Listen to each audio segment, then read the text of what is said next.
Election commission, وزارت خزانہ اور اسٹیٹ بینک نے پنجاب انتخابات کیس میں فنڈز کی فراہمی کے حوالے سے رپورٹ سپریم کورٹ میں جمع کروا دیں۔ الیکشن کمیشن نے سپریم کورٹ کو آگاہ کیا کہ انتخابات کے لیے فنڈز نہیں مل سکے اور اسٹیٹ بینک نے رقم منتقل نہیں کی۔ دوسری جانب اسٹیٹ بینک نے بھی اپنی رپورٹ سپریم کورٹ میں جمع کرا دی، جس میں رقم کی منتقلی نہ ہونے کی وجوہات شامل ہیں۔ وزارت خزانہ نے بھی فنڈ سے متعلق رپورٹ سپریم کورٹ میں جمع کرا دی۔ الیکشن کے لیے رقم نہ دینے پر صحافی عمران ریاض خان نے کہا، الیکشن کمیشن نے سپریم کورٹ کو آگاہ کر دیا کہ فنڈز نہیں ملے۔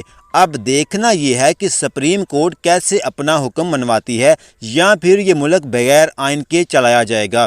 ایک اور ٹویٹ میں لکھا، آئین جب اسٹیبلشمنٹ کے مفاد سے ٹکرایا، آئین کو ہی چوٹ پہنچی، مگر اس بار آئین کے ساتھ عوام کھڑی ہے۔ دیکھتے ہیں کہ کیا نتیجہ نکلتا ہے۔